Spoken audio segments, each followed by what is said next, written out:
The room felt like it was holding its breath. Not the kind of silence that comes from peace, the kind that comes before something breaks. 7 people sat around a glass table that cost more than most homes. 7 executives in tailored suits, each one carrying numbers, projections, strategies, excuses. 7 minds trained to see markets before they moved, and danger before it arrived. And yet none of them were breathing easily. Because on the screen at the end of the room, one number refused to stop glowing. $200 million, red, bright, unforgiving.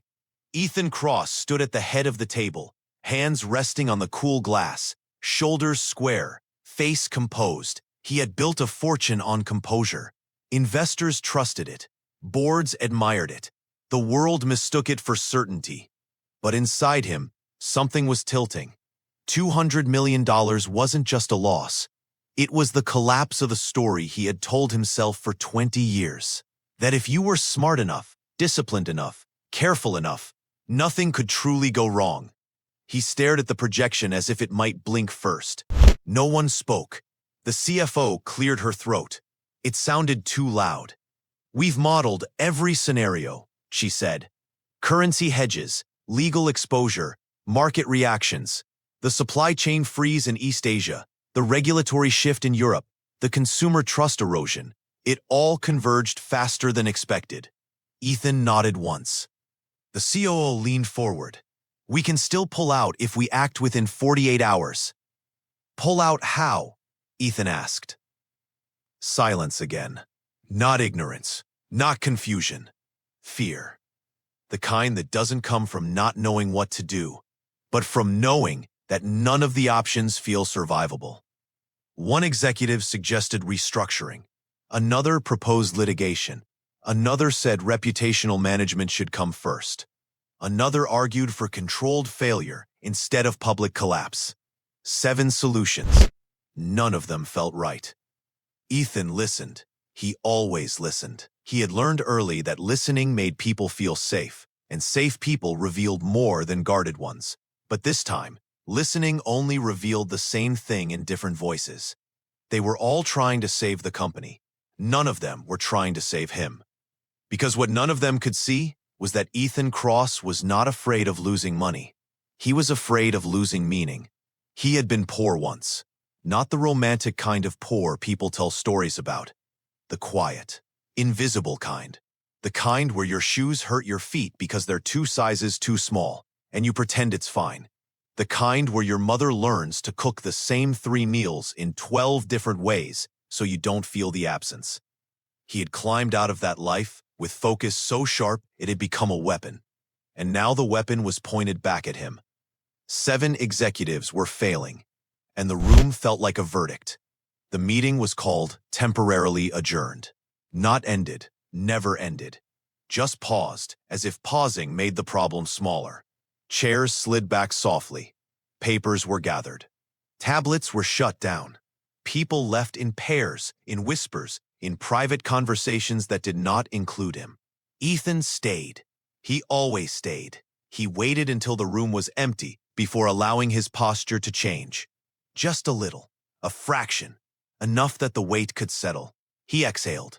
Not loudly, not dramatically, just enough to remind himself he was still a person, and not only a structure holding numbers. The door opened quietly behind him. He didn't turn. "I brought your coffee." The voice was soft, young, calm, not apologetic, not nervous, just present. Ethan glanced over his shoulder. She stood there holding 2 paper cups, one with a black lid, one with a white. Steam lifted gently from both. She wore a blue uniform. Simple, clean, practical, not invisible, but trained to be unintrusive. He realized he had never noticed her before. Not because she wasn't noticeable, because he had never been looking. "Thank you," he said. She walked forward and placed the cup on the table beside him, then hesitated. Just a second. Not long enough to be rude, long enough to mean something. "Do you mind if I ask you something?" she said. It was a strange thing to hear in that room. Questions were usually scheduled, authorized, strategic, but this one wasn't any of those. Ethan studied her face. She wasn't trying to impress him. She wasn't afraid of him. She wasn't performing. She was simply curious. "You can ask," he said. She nodded slightly, as if confirming her own courage. "Why does it hurt like this?" she asked. The question was so simple that it disarmed him. "Excuse me?" he said. She gestured vaguely at the screen, at the red number, at the quiet tension that still lingered like smoke. "Why does losing money feel like losing something else too?" she said. "Something that isn't money." Ethan stared at her, not because he didn't understand, because he understood too well. "That's not really a work-related question," he said gently. She smiled. "Neither is coffee," she said. "But it helps people think." He didn't smile back, but something in his face softened. "A lot of people depend on this company," he said. "Employees, families, communities. Losing that kind of money affects more than balance sheets." She nodded. "I know," she said. "My dad worked at a place like this once. When it closed, he didn't just lose his job. He lost the version of himself that knew where he belonged." Ethan felt something shift inside him. A memory surfaced without permission. His mother at the kitchen table, bills spread out, her quiet sigh when she thought he wasn't listening. He turned fully toward her now. "What's your name?" he asked. "Lena," she said. He repeated it once in his mind. "Lena." "You asked why it hurts," he said. "Yes," she replied. He thought for a moment. Because for the first time all day, he wasn't thinking like a CEO. He was thinking like a person. "Because," he said slowly, "for people like me, money was never about having more. It was about not being afraid anymore." She listened, not with her head tilted, not with exaggerated empathy, just with attention. "And when that protection starts to crack," he continued, "it feels like everything you built your sense of safety on might disappear." She nodded again. "That makes sense," she said. Then she looked at the screen, then back at him. Then she said the sentence that no one in the room had said all day. "Then why is everyone trying to save the money instead of saving what the money was meant to protect?" The words landed quietly, not like thunder, like a stone dropped into still water. They didn't explode. They rippled through his chest, through his mind, through the careful architecture of logic he had built around this crisis. He felt the question opening spaces instead of closing them. "What do you mean?" he asked. She hesitated again, but not because she was afraid, because she was choosing her honesty carefully. "If the money is supposed to protect people," she said, "then shouldn't the first question be how to protect the people, not how to protect the number?" Ethan's throat tightened, not painfully, awakeningly. 7 executives had given him 7 ways to minimize loss. Not one had asked him what the loss actually meant. Not one had asked him who it would hurt. Not one had asked him what the company existed for beyond surviving itself. Lena looked suddenly worried. "I'm sorry," she said quickly. "That was probably not appropriate. I didn't mean to." "No," Ethan said. And for the first time in hours, his voice carried something other than restraint. "No," he repeated. "It was exactly appropriate." She blinked. He turned back to the screen. But now he wasn't looking at the red number. He was looking past it, at the network of lives behind it. Factories, drivers, suppliers, designers, retail staff, support teams. People who didn't sit in glass rooms and speak in strategies. People who would feel this loss not as a percentage, but as a fracture. 7 executives had tried to protect the structure. One coffee girl had reminded him what the structure was for. Ethan straightened, not in defense, in clarity. "Thank you," he said. "For what?" she asked. "For reminding me what question I'm supposed to be asking." She didn't understand fully, but she sensed that something important had moved. "I should go," she said. He nodded. She turned to leave, then paused. "Mr. Cross," she said. "Yes?" "I hope whatever you save the right thing." He watched her walk away. Blue uniform, quiet steps, steam still rising faintly from the coffee he hadn't touched. And for the first time since the crisis began, Ethan Cross felt something he hadn't expected to feel. Not relief, not hope, direction. He reached for the phone on the table. Not to call his executives, not yet. He needed to think. Not about how to lose less, but about how to lose the right way. He looked once more at the number. Then he turned off the screen. Because he no longer needed it to be loud. He needed something else to be louder. And that something had just spoken. Inside that nucleus is a layered, cracked structure, not homogeneous ice, but pockets of volatile material buried at different depths, each with its own temperature threshold. Each pocket is effectively waiting its turn as the heat wave continues migrating inward. When one of those deeper pockets reaches its critical temperature, the response is sudden. Ice sublimates, gas expands, pressure builds along ancient fracture planes, and eventually that pressure vents.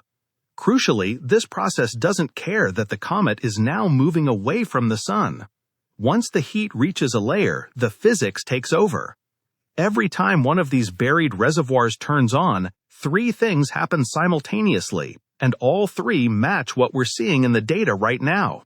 First, fresh gas and dust are injected into the coma. This replenishes material that should otherwise be thinning out. That's why the brightness refuses to drop along the expected curve. That's why new shells keep appearing in the inner coma. We're not seeing leftovers, we're seeing new supply. Second, jets from new locations apply torque to the nucleus. These jets are not coming from the same surface regions that were active earlier. They're emerging from deeper, previously dormant areas. Each new jet slightly alters the spin state, speeding it up or changing the balance just enough to shift the rotation period. That's why the light curve peaks keep drifting. That's why the secondary brightness peak has grown stronger and more consistent. A new active region has joined the system, and it's now contributing every single rotation. Third, the direction and magnitude of the non-gravitational force change. Every new jet alters the net thrust on the comet. The result is a self-push that doesn't just weaken smoothly, it evolves. It shifts direction. And that's exactly why the orbit solution still requires a strong, changing non-gravitational term. From the outside, using nothing but measurements, 3I Atlas looks like an object that is actively resisting simplification. It refuses to flatten its light curve, it refuses to lock in its rotation, it refuses to settle into a clean, fading tail. The models keep having to chase it. If we could somehow see inside the nucleus, we wouldn't be watching chaos, we'd be watching adjustment. A stressed body trying, and not quite succeeding yet, to reach a new equilibrium after experiencing more heat than it is seen in billions of years. Now, it's important to be very clear about what this does not mean. There is no confirmed fragmentation, no second nucleus breaking away, no debris chain trailing behind like breadcrumbs, no sudden catastrophic brightening that would scream breakup in progress. This is where speculation-heavy narratives usually take over. Unusual behavior gets immediately labeled as fragmentation or failure. But real breakups leave very specific signatures, and those signatures are not present here. This is not evidence of imminent disintegration. But it is also no longer consistent with a quiet, predictable outbound comet. Point 3I Atlas is not doing that. Instead, we see a rotation period that continues to creep, activity that pulses instead of declining smoothly, brightness that refuses to obey the inverse square expectations, and a self-induced orbital push that remains both necessary and variable. This isn't speculation. These are direct measurements, reported independently by multiple observatories and instruments. The numbers agree with each other, even if they refuse to behave. From here, there are really only two possible paths forward, and right now the data doesn't tell us which one we're on. On the first path, the thermal wave finishes its work. The deeper volatile pockets exhaust themselves. Each new pulse of activity is weaker than the last. The added torque diminishes. The rotation period finally settles into a stable value. Brightness begins to decline in a way that matches the models. The inner coma loses its sharp structure. The tail becomes diffuse and faint. The non-gravitational forces shrink until they can be ignored. And that was something money could never buy. The next 48 hours unfolded like a controlled burn. Not chaos, not collapse. Pressure, contained, directed, purposeful. Ethan barely slept. Not because he was anxious, because he was awake, fully. Every conversation mattered now. Every email, every call, every decision carried weight beyond its wording. This was no longer a chess match against competitors or markets. It was a negotiation with consequence. The announcement went out first. Not defensive, not corporate, human. A letter signed by Ethan, not by the brand. It spoke about the crisis without naming villains, about shared risk instead of silent exits, about standing inside the storm instead of running ahead of it. Investors reacted exactly as predicted, with fear. Stock dipped. Headlines sharpened. Commentators called it reckless. Some called it naive. Ethan read none of it. He read the responses from suppliers instead. Gratitude from Vietnam. Relief from Peru. A message from Eastern Europe that simply said, "Thank you for not disappearing."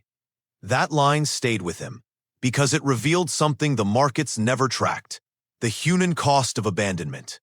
Inside the company, something shifted too. People walked differently. Not faster, more present, as if they could finally see how their work touched something real. In logistics, teams rerouted shipments to minimize waste instead of maximize margin. In procurement, contracts were renegotiated not to extract advantage, but to share pressure. In customer support, scripts were rewritten to tell the truth instead of deflect it. Not because they were ordered to, because they had been invited. Ethan moved through the building like a listener instead of a commander. He asked questions. He waited for answers. He learned names he had never known, faces he had never truly seen. One evening, as the light outside dimmed into that soft city blue that felt neither like day nor night, Ethan found himself back on the operations floor. Lena was there.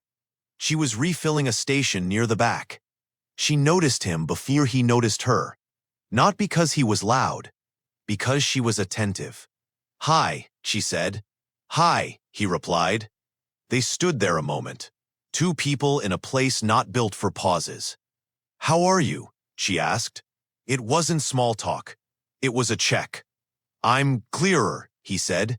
She smiled slightly. "That's good." He hesitated, then said what he had been carrying. "You know," he said, "you changed the shape of this company." She shook her head. "No," she said. "You did. You just listened first." He nodded, which felt like agreement. "Can I ask you something?" he said. She laughed softly. "I guess it's my turn now. What made you ask me that question?" She leaned back against the counter, thought for a moment, then spoke. "My dad," she said. "He worked at a manufacturing plant when I was a kid. When it closed, everyone talked about numbers, efficiency, global shifts. He just came home quiet. Not angry, not dramatic, quiet." Ethan listened. "That quiet lasted years," she continued. "It wasn't sadness exactly. It was displacement. Like the ground had moved and no one acknowledged it." She looked at him. "I guess when I saw you standing there that day, I didn't see a billionaire. I saw someone standing on ground that was starting to move." Ethan felt that land, inside himself. A tectonic shift he had not known how to name. "That's very perceptive," he said. She shrugged. "I'm good at noticing what hurts quietly." The words settled into him. He thanked her again, not with words this time, with presence. He stayed while she finished. They talked about nothing important: music, books, the strange comfort of routines. He learned she was studying psychology part-time. She learned he cooked poorly. It felt normal, and normal felt revolutionary. That night, Ethan slept, deeply. Not because the danger was gone, but because his mind was no longer fighting itself. The next morning brought the hardest call: the board. They were not pleased. They were not cruel. They were rational, which made them dangerous. You're risking the company's future, one said. I'm protecting it, Ethan replied. By losing money? By earning trust. Silence. That's not a metric, another said. Not yet, Ethan replied, but it's a currency. They stared at him. He didn't flinch. I will take responsibility, he said. Publicly. Personally. If this fails, it's on me. They studied him. Not the data. Him. Something about his steadiness unsettled them. Not because it was weak, because it was unmovable. Finally, one said quietly, "You're not afraid." Ethan shook his head. "I am," he said. "I just know what I'm afraid of now." They didn't remove him. They didn't praise him. They waited, which was its own kind of permission. Days passed, then weeks. The financial loss was real, painful. $200 million did not disappear quietly, but something else grew in its place. Partnerships deepened. New suppliers came not for the rates, but for the reputation. Customers stayed, not because it was cheaper, because it felt right. Ethan began receiving letters, not emails, letters. From workers, from managers, from families. Stories of relief, of survival, of dignity. He read them all. He kept them in a drawer, not as trophies, as anchors. One afternoon, Lena knocked on his office door. "I got into the internship program," she said. "That's wonderful," he replied. "You're the one who recommended it," she said. He smiled. "I just opened a door," she stepped in. "I'm scared," she admitted. He nodded. "So was I," he said. "Still am." She laughed. That light laugh that feels like trust. "I guess we'll both be learning," she said. "Yes," Ethan replied. "We will." She paused, then said something quietly. "You know, you saved more than money." He looked at her. "What do you think I saved?" he asked. She met his eyes. "You saved a version of this place where people belong." The words struck deeper than any compliment. Because they named what he had almost lost. She left. Ethan sat alone. The city moved. The world continued. And for the first time in his life, he felt not like he was standing above it, but inside it, where consequences lived, where meaning grew, where saving something meant letting something else go. And he was finally ready for that trade. The morning the numbers stabilized, no one celebrated. Not because it wasn't good news, because it wasn't the point. The stock had stopped falling. The headlines had softened. Analysts began to speak about long-term brand resilience and ethical market positioning, as if they had always believed in it. The language changed first, then the tone, then slowly the story. Ethan watched it all with a quiet distance, not indifference. Perspective. He had learned something irreversible, that outcomes mattered, but posture mattered more. He arrived at the office early, earlier than usual. The building felt different before people filled it. It was still, not empty, awaiting. He walked through the floors the way someone walks through a memory, touching walls, noticing light, listening to the hum of systems that kept things alive. He passed the operations floor, the logistics desk, customer support. People hadn't arrived yet, but their presence lingered, like warmth after a hand leaves a surface. He stopped near the coffee station, where it had started. Lena arrived a few minutes later. She looked surprised to see him. "You're early," she said. "So are you," he replied. She smiled. "I couldn't sleep." He nodded. "Me neither." They stood together. Steam rose. Light crept in through the windows.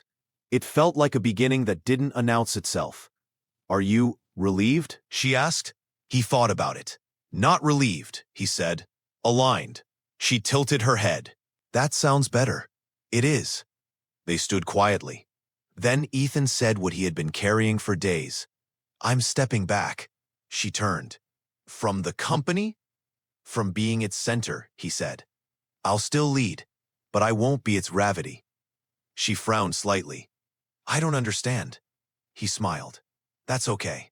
It took me 40 years to understand. He explained. About distributed leadership, about empowering people closer to consequence, about designing systems that didn't depend on a single will. I don't want this place to survive because of me, he said. I want it to survive because of itself. She listened, as she always did. That sounds healthy, she said. He laughed quietly. It's revolutionary where I come from. She looked thoughtful. Will you miss it? She asked. The control? He said. Yes. He paused. Sometimes, he admitted. But I think I'll enjoy the presence more. She nodded. I think you will too. A silence formed. Not empty. Full. Ethan turned to her. I want to thank you properly, he said.